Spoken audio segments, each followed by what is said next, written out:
What's up guys, Projectiles here with a rebuttal. You guys have gone insane in the comments and I think you guys need a little guidance. I made a video about projectiles and how to handle them, how to deal with them, and I kind of gave the philosophy behind projectile characters and what to do. And we actually got a ton of comments. People seemed a little angry or just a little bit confused, just like, well, yeah, Wolf is fine, but it doesn't explain how to beat Young Link, or it doesn't explain how to beat Richter. I figured that because of all the comments, this video needs a part 2, and I can go a little bit more in depth. A lot of it is kind of just applying the concepts that I said in part 1 and applying them in general. So let's get into part 2. Someone actually did bring up platform stages and how they benefit projectile characters.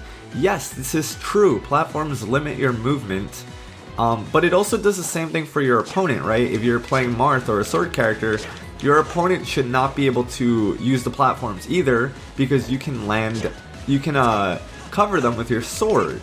However, yes, this means that you have to approach the projectile character, and you have to do so either on the ground or diagonally, right? You can actually approach like this and hit them if they're under the platform, or you can do it from above and then try to come down this way. So if you're going above, you can pretty much avoid most projectiles. Now what ends up happening is you're approaching this way, projectile characters moving this way, and when you finally get here, they're on the other side.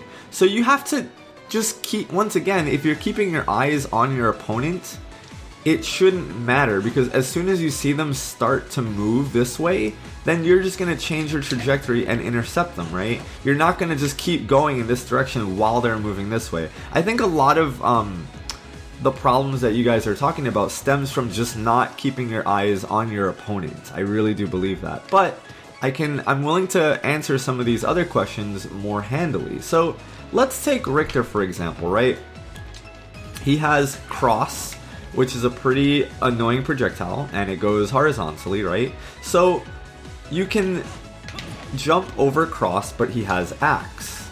So if you jump over, he can throw the axe, right?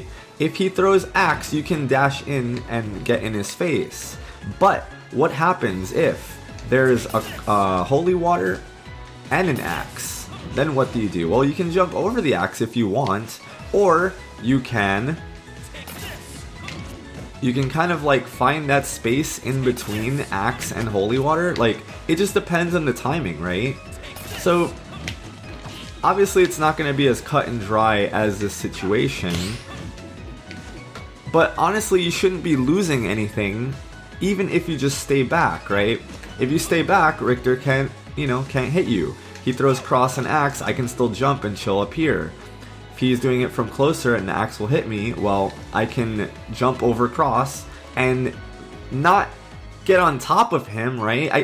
Guys, I'm using 2 controllers, so I can't completely demonstrate the true situation, but if he throws axe, you can still get over cross and in between axe and cross, right? So you can definitely short hop over cross if you wanted to, right? And axe covers high up, so axe shouldn't really be hitting you anyway. You can still short hop over cross and fair him as soon as you see him throwing the axe, and you should end up being safe after that, right? So cross, you just can't walk into cross, but you can definitely short hop over it, right? And if he throws axe, doesn't matter, you're still gonna avoid cross. Now if he throws holy water and axe, then you could just wait for holy water to end and then dash in, and he's still in the end lag from throwing axe. So I'm not quite sure exactly what people are looking for in this video, so I'm still just kind of like trying to cover my bases, you know what I mean? Because it is really that straightforward. If you see axe, dash in. If you see cross, shield it and run after it, right? Like, and punish him. If he decides to throw axe again, then you punish him. If he doesn't throw axe, well then it's the same thing I talked about in part 1. You just have to figure out the options as to what he's gonna do. But the long and short of it is to like just take your time, right? You still should never really be getting hit by the projectiles unless he's punishing you for jumping, which he can do, but if you're getting punished for jumping, it means that you're jumping too early. So I'm kind of reiterating the same points that I said in part 1, but just that, you know, how they apply to Richter. So let's take for the example of platforms, right? You can still land up here, and Richter shouldn't be able to hit you as long as you have your shield up. So if you land above a character that uses projectiles, just shield, right? And then they can't really hurt you. No matter what they do, they can't hurt you unless you get shield poked or command grabbed, but most projectile characters don't have command grabs. So you come over here, you shield, you let him swing at you. After he swings at you, he has what? End lag. I think that's one thing that people don't really truly understand about the game. After someone does an attack, they're vulnerable. So when you're sitting up here shielding, they're gonna have end lag after they swing at you, and then you go down and you punish. And every character can do this, there's no exception. So yes, you might have to maneuver the platforms, and it'll be a little bit more tricky, but you can still approach the same way that you would in every other situation, right? You can shield cross and then just dash in and grab him, because as soon as you shield it, he actually can't throw another cross. He can't throw cross while cross is out. Take a look. See, I have to wait till cross comes back to my hand to throw another cross. So that means that once I shield cross, I can't throw another cross. And if you kind of just realize that, you'll kind of see which options are limited and which ones are available, and you can go in and get your punishes. So now on the front of Wolf, going back to this example, somebody actually told me, well, Wolf is going to shoot projectiles faster than what you're demonstrating. Yes, I understand that. Honestly, it doesn't matter how fast Wolf is shooting projectiles, I can literally dodge every single one of them. It doesn't matter how fast Wolf does it. Like, I'm using 2 hands and I'm still dodging the projectiles just as easily, right? So it doesn't matter how fast the projectiles are coming out. You can still pay attention to Wolf and see when he pulls out his gun, block them or jump over them as necessary. The speed, maybe it makes it a little bit more difficult, but that means that you have to work on your movement. That means you have to work on your speed. The speed should not be a factor. So the final point I'm going to address is, well, I'm jumping over Wolf's lasers, right? And then Wolf jumps and shoots a laser at me. So let's take a look at that situation, right? Wolf is jumping and then shooting a laser when you're jumping. Well, one of 2 things is happening. Either you're jumping into the laser, or you're not paying attention to the fact that Wolf is jumping in the first place, right? Because even if Wolf short hops and shoots a laser, you can full hop over it, or you can block it anyway. So if you're just not really managing what Wolf is doing, if he jumps and shoots a laser, guess what? The entire ground is free for you to come and get him, right?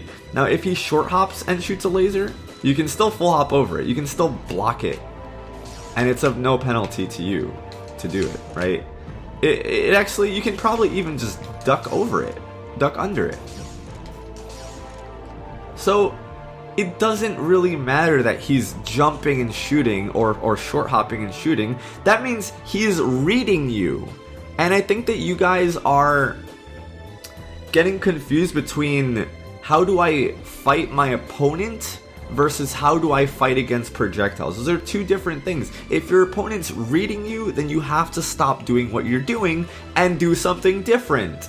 There's no magical formula that I can tell you that's gonna make you better at recognizing when your opponent is catching onto your patterns and they're punishing you for it. And that's what my whole point of part 1 of my first video was. It was to stress that your opponent's gonna have a pattern and you're gonna have a pattern, and then they're gonna start punishing you for the pattern, and you have to just mix it up, right? So if Wolf is jumping and shooting, you just run up and get him, right? If he short hops and shoots, it doesn't matter. You can still jump over it if you want to, or you can block it if you want to, right? So it doesn't matter if he's short hopping or not. It doesn't matter if he's shooting at the speed of light. You still have your shield that comes up instantly. Your shield comes up instantly, right? So it shouldn't matter how fast Wolf is shooting. You just shield, get close, jump over, and then swat him in the face, right? And of course, it's not that black and white. I get it, guys. It is the same idea. Everything that I talk about in my videos is exactly what I do to overcome these matchups. There's nothing magical or special that I'm doing differently. Everything that I do is my thought process, and that's how I'm beating, you know, players of high caliber. Hopefully this was able to shed a little bit more light on the topic. I know that a lot of people do have a hard time against projectiles, and it's frustrating. So definitely do feel free to leave more comments and let me know if there's anything else that I can clear up, because this topic could be pretty complicated, so I get that. And it is going to be different matchup to matchup. Every projectile has a different property. Every projectile has a different path that it follows, and you know, has a different speed that it comes out, that it travels. So you guys kind of just have to you know, figure out these details and figure out your own methods for dealing with it. If mine isn't working for you, there's no other tricks to it. It's just kind of like being more mindful and respectful of your opponent's options, and then reacting when they happen. And if you get called out by jumping and they jump and shoot a laser, then now you know that they're onto you, so then don't jump, then just stay on the ground, right? And then if they shoot a laser on the ground, then jump and punish, right? So it's situational. I really can't teach you every single situation that's in the game, because that's what makes Smash beautiful. It's every little different step forward, every different distance I am to Wolf is a different situation. Every height that Wolf can reach, that he can shoot a laser, is a different situation, right? So nothing in this game is black and white, and I think that that's really the hardest part for people to understand. But you have to really think outside the box and use the tools that you're given, but apply them in different ways. That's the main point that I'm going to stress in this video. In any case, guys, I know I'm going to get a lot of heat in the comments, but if you did enjoy the video, please give it a thumbs up. I decided to touch more upon this subject, and I know this is a short video, but yeah, a lot of people say I talk too much, but honestly, if I don't talk enough, people just don't understand. So I have to explain things very, very simply so that I can appeal to everyone's understanding of the game. So if you didn't find this video helpful, that's fine too. You can tell me in the comments that you want some more high level stuff. I'm trying to help everybody out. So that's pretty much it, guys. Thank you all for watching, and I actually enjoy the criticism. I think that it's cool that I can read all the comments and then we can bounce off of each other, and I can make this part 2 video. So thank you for that. Definitely keep it up, and I'll see you guys next time.